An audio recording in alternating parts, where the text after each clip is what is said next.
name is Saundra, and I want to share my story about how I got all of these scars and survived a domestic violent action from my ex-husband. My ex-husband came and got me, and in the car, he punched me over and over in the head and the face. And I didn't understand why he was doing that, because he's the one that did something wrong. I didn't. He was so angry, and I don't understand why he was so angry. I'm not the one that had my arm around some guy. But I remember him just screaming and screaming in my face. My back was to my wall, and he had punched me several times, and he knocked me out. And I was just out. I don't know how long I was. And he looks at me and says, "Oh my gosh, what happened to you?" Like, really? You're going to ask me what happened? You know what happened. You did this to me. You left me unconscious in the middle of a street. And he was like, "Oh, wow, I can't believe that. I'm so sorry." Like, so sorry? Really? I don't even know what to say. I'm going to kill you. If I can't have you, nobody else will.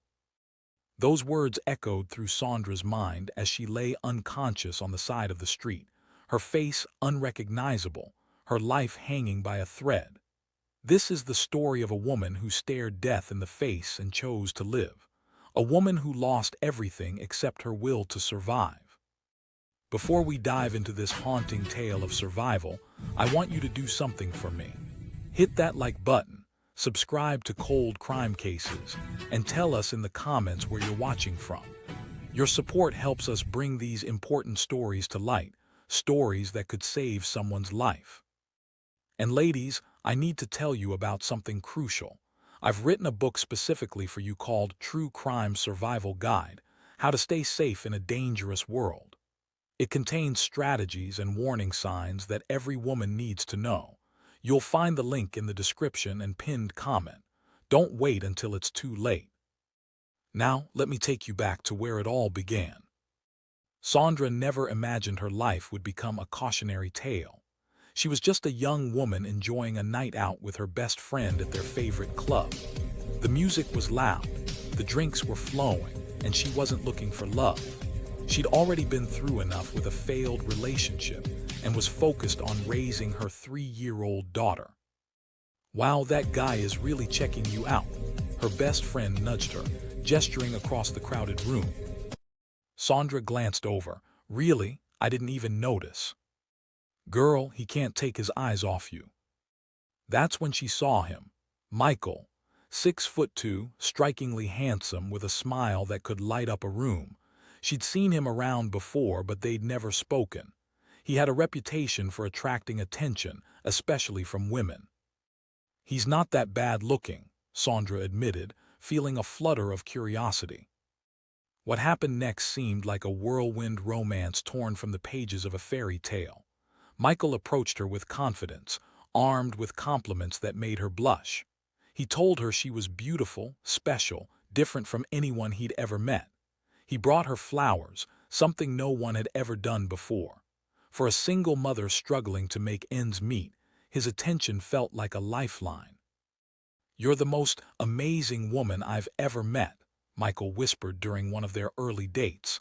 "I don't know what I did to deserve you." Saundra's heart melted. Here was this attractive man pursued by countless women, and he chose her. She felt seen, valued, cherished. But what Saundra didn't know was that she wasn't the only one hearing these words. The honeyed phrases he whispered in her ear had been rehearsed on countless others. She was just the one he decided to trap. Their courtship moved at breakneck speed. After their first real night together, Michael came to Saundra's house and simply never left. It happened so gradually that Saundra barely noticed the shift. "I thought he must really care about me," Saundra would later recall. "He must love me if he wanted to be with me all the time, right?" Her daughter took to Michael immediately, which Saundra interpreted as another sign that this relationship was meant to be. For 5 years, they built a life together, a life that looked normal from the outside but was rotting from within. Michael pushed hard for marriage. Saundra resisted. By then, she'd already seen glimpses of the monster lurking beneath his charming exterior. The first time he hit her, she was in shock. They'd been arguing about something trivial, something Saundra couldn't even remember later. Suddenly, his hand connected with her face, the sound echoing through their apartment. "I'm so sorry, baby. I don't know what came over me," Michael sobbed afterward, literally hitting himself with a frying pan to show his remorse. "I would never hurt you intentionally. You know I love you, right?" Who does something like that unless they're truly sorry? Saundra thought, watching him punish himself. She forgave him. The second time, he shoved her so hard she flew over the couch, landing in a crumpled heap. She was covered in bruises for weeks, purple and yellow marks mapping her body like a twisted constellation. "I fell down the stairs," she told her family, pulling her sleeves down to hide the finger-shaped bruises on her arms. "Are you okay, honey?" her mother asked, concern etched on her face. "I'm fine, Mom, just clumsy." The lies became easier with practice. Each excuse rolled off her tongue more smoothly than the last. She became an expert at covering up, at hiding, at making herself smaller. Every time someone scrolls past, another woman's suffering fades into silence. Don't let that happen. Subscribe and make her story matter. Despite these red flags, they traveled to Las Vegas, ostensibly for a vacation. Michael had other plans. "I got the papers," he announced one morning, holding up a marriage license with a triumphant grin. "I booked the limo. We're getting married today." "Michael, I don't think." "You don't think what? That you love me, after everything I've done for you?" Saundra felt the walls closing in. She felt trapped, cornered, with no way out that wouldn't result in his anger. So she said yes. She walked down that aisle in Las Vegas, knowing in her heart it was a mistake, but too afraid to admit it. Their marriage was turbulent from the start. Michael would disappear for days at a time, leaving Saundra alone with their children, wondering where he was, who he was with, what he was doing. "If you keep doing this, I'm going to leave," Saundra finally confronted him after one of his disappearances. His face darkened. He grabbed her by the throat, slamming her against the wall. "If I can't have you, nobody else will. Do you understand me? Nobody." Still, Saundra stayed. She convinced herself it would get better when she gave him a son. At 25, she became pregnant again. "He'll change when he becomes a father to a boy," she told herself. "He'll settle down. He'll be the man I fell in love with." But Michael wasn't even there when their son was born. He forgot to pick her up from the hospital, leaving her to arrange her own ride home with a newborn. The man who claimed to love her more than life itself couldn't be bothered to meet his own child. The drugs made everything worse. What started as occasional recreational use spiraled into something darker, more desperate. They couldn't pay rent. They got evicted from 3 different apartments.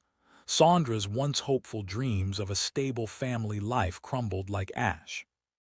Michael's jealousy intensified. One night, Saundra was at a friend's house watching the kids when the friend's boyfriend made unwanted advances. Saundra retreated to the bedroom with the children, using them as shields until the man's girlfriend returned home. "Your husband was all over me at the club earlier." The friend told Saundra, "You should divorce him after what he did." "Maybe you should talk to your boyfriend about what he just tried to do to me," Saundra shot back. When Michael arrived to pick her up, his fury was volcanic. In the car, he unleashed a barrage of punches to her head and face. Saundra curled up, trying to protect herself, unable to understand why she was being punished for his infidelity. "You embarrassed me," he screamed between blows. "You made me look like a fool."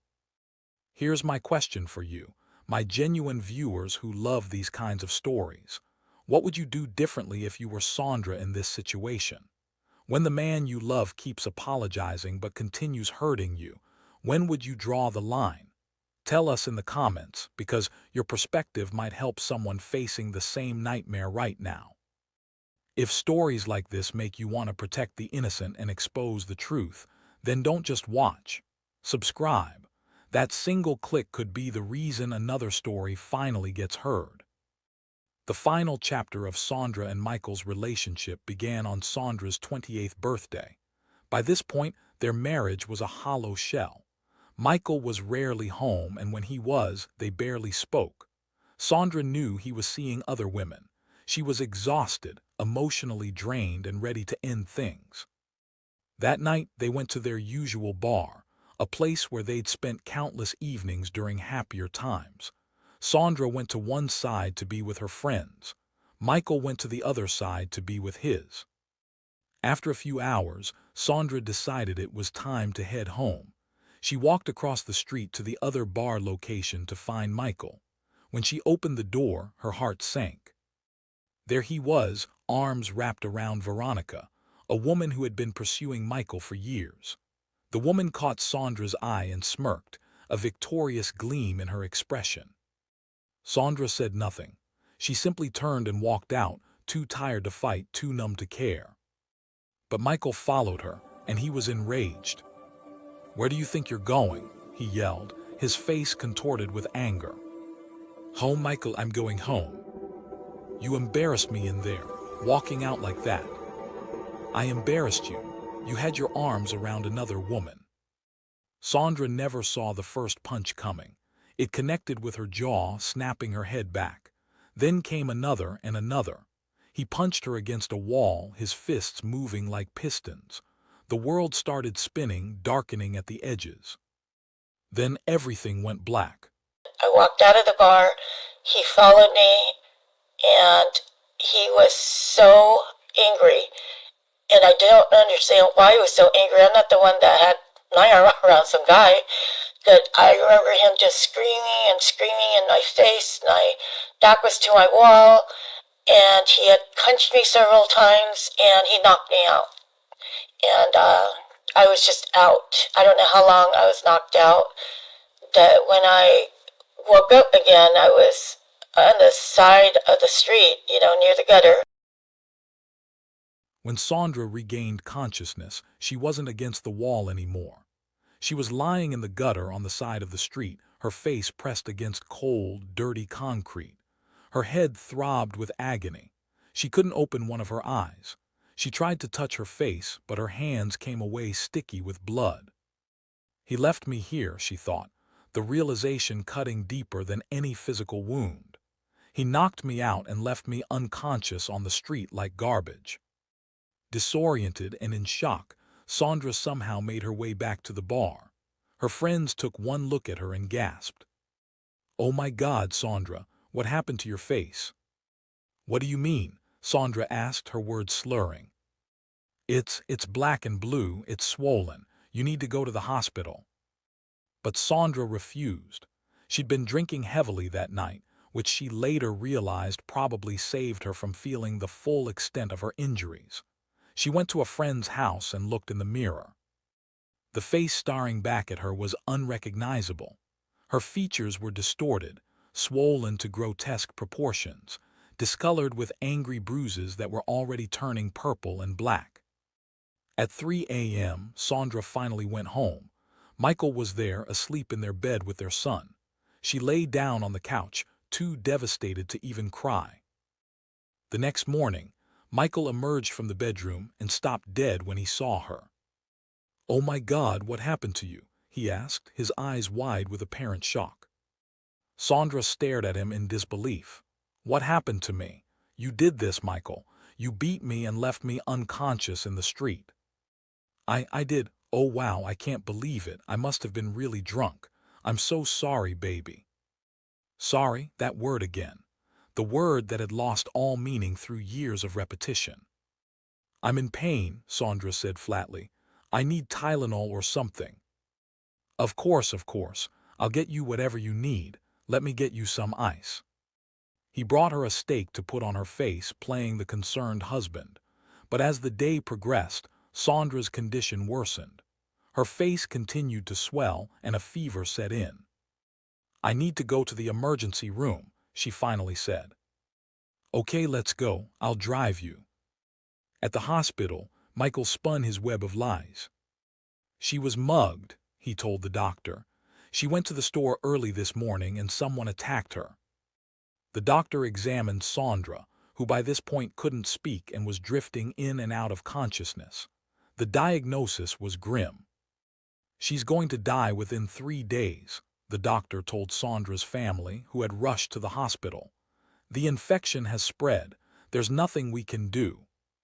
Saundra's mother and oldest sister refused to accept this death sentence. They demanded Saundra be transferred to another hospital. The second hospital refused to take her, deeming her case hopeless. Saundra remained in the ambulance, trapped in limbo between life and death, while her family desperately searched for someone who would help. Finally, they arrived at a county teaching hospital. The doctors there had never seen anything like Saundra's case. The infection had ravaged her face so severely that immediate emergency surgery was her only chance of survival. "We need to operate now," the lead surgeon said. "We'll have to remove all infected tissue. We'll keep cutting until we reach healthy tissue or she won't make it." If you're still watching and haven't subscribed, I'm honestly curious what's holding you back. Drop it in the comments. I actually want to know. The surgery lasted 23 hours. Throughout the procedure, Saundra experienced something extraordinary. Though she appeared unconscious, she could hear everything. "Just keep cutting," she heard one doctor say. "Remove everything that's infected or it'll spread to her heart and brain." "We're down to the bone on her jaw," another voice responded. "Keep going. Cut away everything that's compromised." When Saundra finally woke up after the surgery, she was in intensive care. Her eyes were covered. Her face was bandaged. She had a tracheotomy tube in her throat, preventing her from speaking. She couldn't eat, so she had a feeding tube inserted directly into her stomach. When the bandages were finally removed and she was allowed to see herself, Saundra understood why her young son had screamed in terror when he visited. The face in the mirror was skeletal, monstrous. Most of her jaw was gone. Her weight had plummeted to 85 pounds. She looked like death itself. Saundra spent 6 months in that hospital, undergoing surgery after surgery. Each procedure brought slight improvements, but she would never look the same again. During those long months, Michael vanished. He took everything from their apartment, gave Saundra's belongings to her mother, and moved in with another woman. He simply disappeared, leaving Saundra to face the consequences of his violence alone. When Saundra was finally released from the hospital, her adoptive mother took her in along with her children. It was a difficult arrangement. They couldn't communicate well, as her mother only spoke Korean and Saundra only spoke English, but Saundra was grateful for the help. Eventually, Saundra got her own small apartment in North Hollywood. She stopped using drugs, recognizing that continuing down that path would destroy what little life she had left. Her daughter went to school. Her son stayed with her. They rebuilt piece by piece. Michael showed up occasionally, wanting to reconcile, wanting to work things out. For a while, Saundra considered it. She'd promised for better or worse, and those vows haunted her. But when Michael repeatedly failed to show up for their sons' birthdays, when he stood up their daughter time and time again, Saundra finally found her strength. "I want a divorce," she told him, "and I want your last name removed from mine." Michael agreed, probably relieved. If Saundra won any lawsuit from her malpractice case against the first hospital, he wouldn't be entitled to any of it.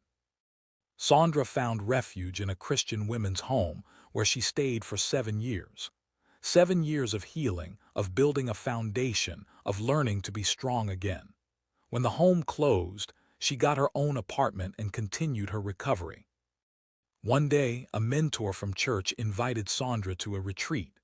Saundra almost declined, but something told her to go. At the retreat, she met a minister from Thailand who felt compelled to pray with her. "I don't know why I came to the United States," the woman told Saundra. "I serve in the mountains of Thailand, but God told me to come here and he told me it was for you. He wants you to know that he loves you so much and you don't have to hide anymore. Saundra had heard similar words before, but this time was different. The next day at church, Saundra removed her mask, the physical one she wore to cover her scarred face. Her friends panicked. "Saundra, you forgot your mask." "No," Saundra said, her voice steady and strong. "I didn't forget. I'm not hiding anymore." From that moment, everything changed. The voices in Saundra's head, the ones telling her she deserved what happened, that she was ugly, that no one would ever love her again, began to quiet. "Why should I let this define who I am?" Saundra realized. "This didn't change who I am inside. If someone has a problem with my appearance, that's their problem, not mine. I didn't do this to myself. Someone did this to me, and I'm not going to let them win by hiding for the rest of my life." Saundra began volunteering, helping others, sharing her story. She was selected for a Habitat for Humanity home, where she now lives with her son and helps care for her grandchildren. An organization called Face Forward International provided additional surgeries, helping Saundra regain some function and appearance. They fixed her teeth so she could eat. They worked on her eye, which doesn't close properly. Slowly, piece by piece, Saundra reclaimed her life. Throughout everything, Saundra's children were her greatest source of strength and pride. "My children have been amazing," Saundra says, her voice filled with emotion. "They had to go through all of this too, the surgeries, the stares. Kids making fun of them because of how their mother looked. Yet they've stood by me with courage and love.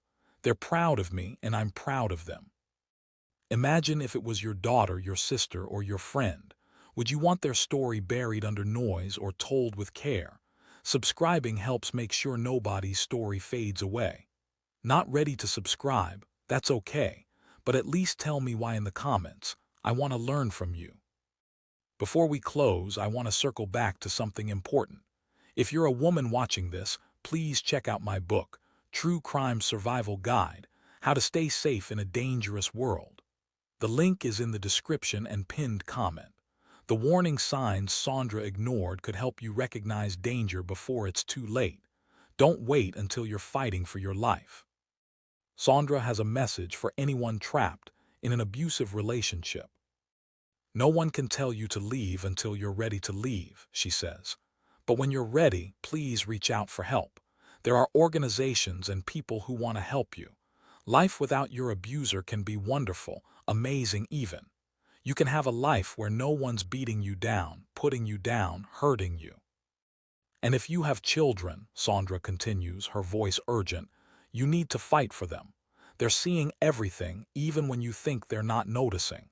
You're not just being abused, they're being abused too by witnessing it. Get out for them if you can't get out for yourself." Saundra's story raises difficult questions about love, loyalty, and survival. How many chances should we give someone who says they love us but repeatedly hurts us? At what point does forgiveness become self-destruction? These aren't easy questions, and the answers are different for everyone. But Saundra's message is clear. You deserve better. You deserve safety. You deserve love that doesn't leave scars. Today, Saundra lives a life of purpose. She volunteers, mentors other survivors, and shares her story to help others recognize the warning signs she missed. She's no longer hiding behind masks, literal or metaphorical.